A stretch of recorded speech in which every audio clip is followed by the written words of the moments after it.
Okay, so coming to 2021, question number 3. Define consumer surplus and producer surplus. Very easy. What is consumer surplus? Consumer surplus is the difference between what the consumer is willing to pay and what he actually pays for the market equilibrium quantity. Then what is producer surplus? Producer surplus is the difference between what the producer expects and what he actually gets when supplying the market equilibrium quantity. If you want, you can draw a small diagram, but not needed, because they are only asking you to define this and define this. By now, I'm hoping you all know how to get that done. So we'll go to the next. Explain using two diagrams. I think it has to be a diagram. A diagram, how a price ceiling creates a deadweight loss. Simple. Remember, I told you these kind of things are very common. Remember, in previous question, they had how something else creates a deadweight loss. So same thing, they can change. How does a tax create a deadweight loss? How does this create a deadweight loss? How does that create a deadweight loss? They can ask. So how do you show that? You always draw a diagram and you label and explain, like how I explain in class, in my theory classes. So you say a consumer surplus before is this, after is this. Now after you put the price ceiling, consumer surplus becomes this, then the producer surplus becomes this. So you put some letters and explain, right? So when you put a price ceiling, what happens, guys? This is the quantity supplied. So the market quantity is restricted to this much, right? Let's say Q1. This area becomes consumer surplus, right? This area in pink is consumer surplus. This area in green becomes the producer surplus. And this black triangle becomes the deadweight loss. This is the diagram that you have to explain. So you can show our consumer surplus earlier was this, now it has changed to this. Producer surplus earlier was this, now it has changed to this. Then you can, take the change in consumer surplus, change in producer surplus, cut the letters and show, look here, now there is a deadweight loss of how much? Deadweight loss of this much. That story you need to explain. So for homework, what you can do, guys, is practice all the situations. Now this is how does a price ceiling. So practice how does a price flow create a deadweight loss, because that can be the question in your year. How does a tax create a deadweight loss? How does a subsidy create a deadweight loss? How does a price flow with a government purchase excess supply? How does that create a deadweight loss? How does a deficiency payment create a deadweight loss? So for all the situations that is there, you write answers and practice. That is how you can learn, because in your year, they might not give you the same question. They will change this question and give it to you. Okay. Right. Next one, this. Okay. So this is where you have a price support excess supply, right? Government purchases. Suppose the government has offered onion farmers a price support of 100 per kilogram and the excess supply is purchased by the government. These are the other one of deficiency payment. Market demand and supply equations are given below. QD, QS. How much does this price support program cost the government? Okay, we'll draw a diagram and start. Yes, can someone give me the equilibrium price and quantity? How much is the equilibrium price? How much is the equilibrium quantity initially? According to this question, 240 minus 2p and minus 210 plus 3p. Equilibrium price and quantity. Come on, guys, quickly give me an answer so that we can move forward fast. No one did.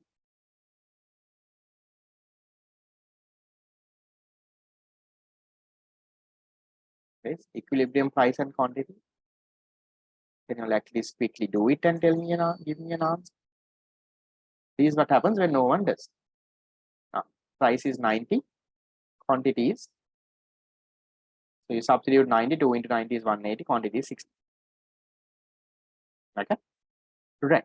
So then what happens? Government is coming and providing a minimum price of 100. Okay.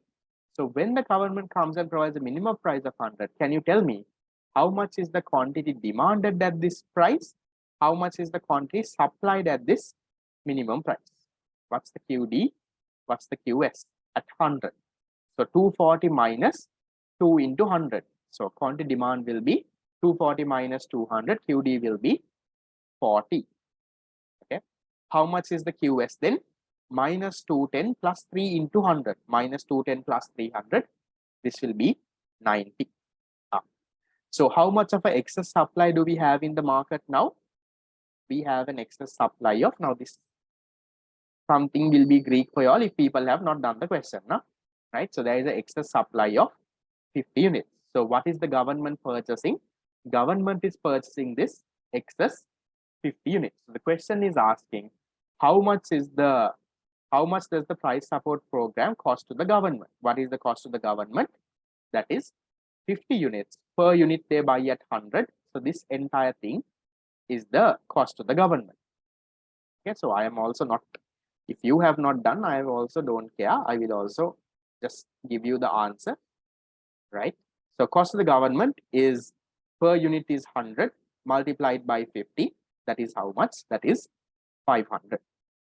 Then next one is asking the amount of consumer surplus and produce surplus after the price support.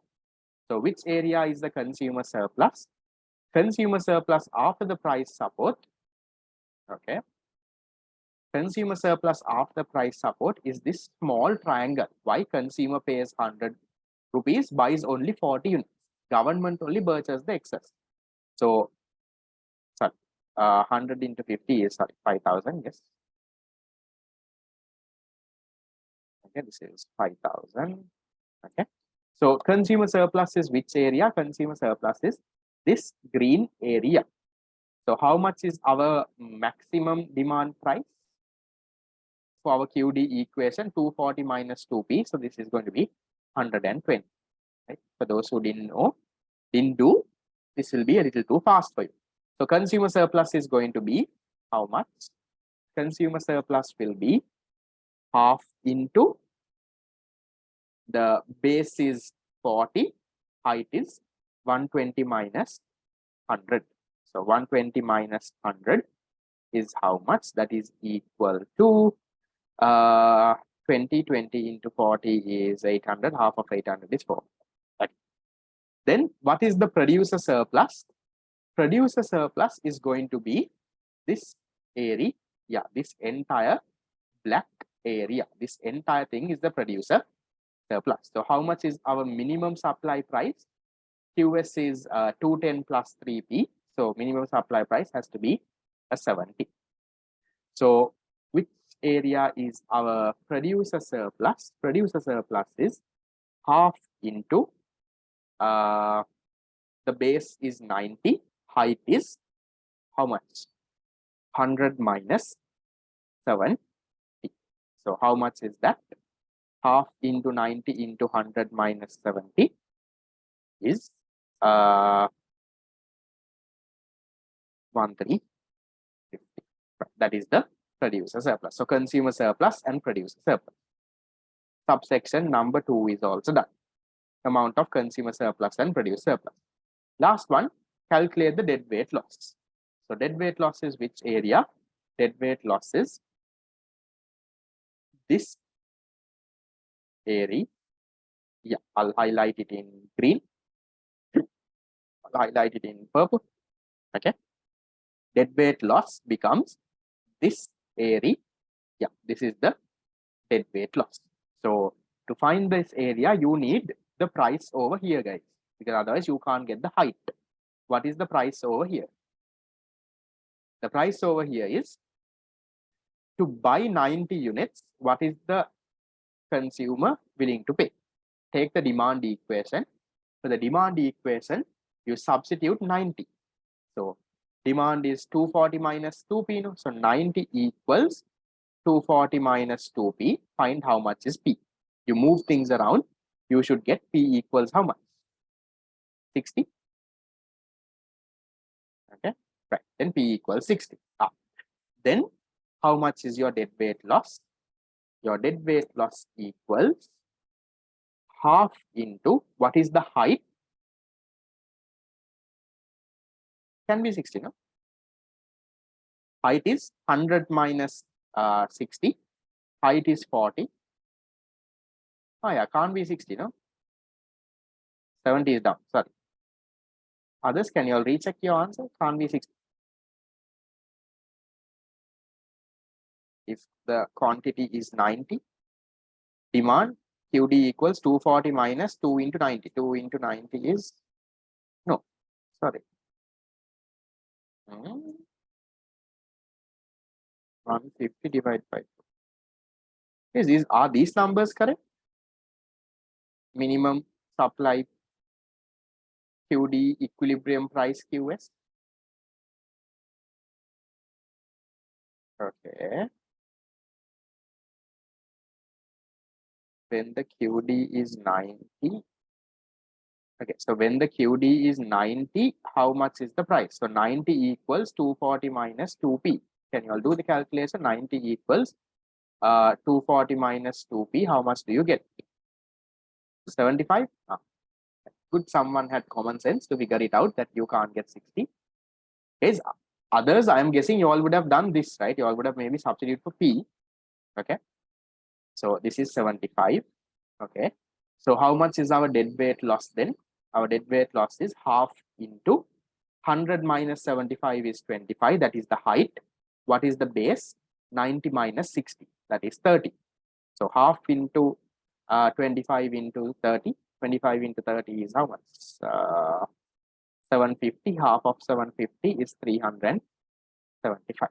That's your dead weight loss. That is a 12-mark question that you get. Can you handle something like that? Yes or no? It's a very easy question, guys. It's not hard. The only thing is you'll get confused if you don't know. If you know the basics, you can do it. Yeah, they don't give you a calculator for econ, but I don't think it's that hard. Okay, right. But disappointing is none of you all have actually done the question, or you did not give me answers on the chat box. Right. So that is also done.